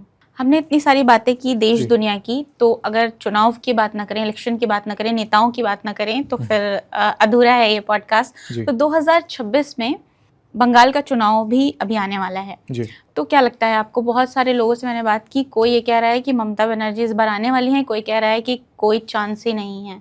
आप क्या कहते हैं? देखिए, बहुत लोग ऐसा कह रहे हैं ज्योतिषाचार्य कि ममता बनर्जी के आने का कोई चांस नहीं है, लेकिन मैं ये बात दावे से कहता हूँ कि ममता बनर्जी अभी 2 बार और बंगाल में चीफ मिनिस्टर की गद्दी को संभालेंगे। चाहे ममता बनर्जी संभाले, चाहे ममता बनर्जी की पार्टी संभाले। इस बार आने वाले सत्र में ये तय है कि ममता बनर्जी ही गद्दी को संभाल रही होंगी। तो जो भी कहता है कि कोई भी अन्य पार्टी जाकर के वहाँ शासन करेगी, असंभव है। इतना उन्होंने अपना तंत्र वहाँ पर बना रखा है, इतना तंत्र उन्होंने फैला रखा है कि अभी किसी और पार्टी का वहाँ पे आना अभी संभव दिखाई नहीं पड़ता। हालांकि 2 सत्रों के बाद तीसरा जो सत्र होगा उसमें बीजेपी आती हुई दिखाई पड़ती है, लेकिन ये जो 2 सत्र होंगे इस दोनों में बीजेपी के सीटों में वृद्धि होती हुई दिखाई पड़ेगी। यानी पिछले बार के परफॉर्मेंस से बीजेपी इस बार खराब नहीं बल्कि बढ़िया परफॉर्म करेगा, और अगले बार और बढ़िया परफॉर्म करेगा, और तीसरे सत्र में बीजेपी फाइनली ध्वस्त कर देगा। 2026 में बंगाल का चुनाव, 27 अगर हम देखें यूपी का चुनाव है, इलेक्शन है। क्या लगता है उत्तर प्रदेश में बीजेपी की सरकार आएगी और योगी जी के नेतृत्व में ही आएगी या मुख्यमंत्री बदला जाएगा? देखिए, जो अगला सत्र यूपी के चुनाव में आएगा उसमें फिर से योगी जी ही मुख्यमंत्री बनते हुए उत्तर प्रदेश के दिखाई पड़ते हैं। और बाकी अनन्य जैसे अखिलेश यादव को लेकर के बहुत लोगों के मन में ये है कि क्या वो कभी यूपी के मुख्यमंत्री बनेंगे। तो अब उनका जो मुख्यमंत्री बनने वाला जो राजयोग है वो कुछ ऐसा बनता हुआ दिखाई नहीं पड़ता है। मुख्यमंत्री बनने का योग उनके कुंडली में दिखाई नहीं पड़ा है। तो इसलिए योगी जी के ही अभी सत्ता में रहने का, और आगे भी लगभग 2050 तक के आसपास बीजेपी का ही शासन दिखाई पड़ता है। यानी आगे आने वाला 25 साल यूपी में बीजेपी का शासन दिखाई पड़ता है।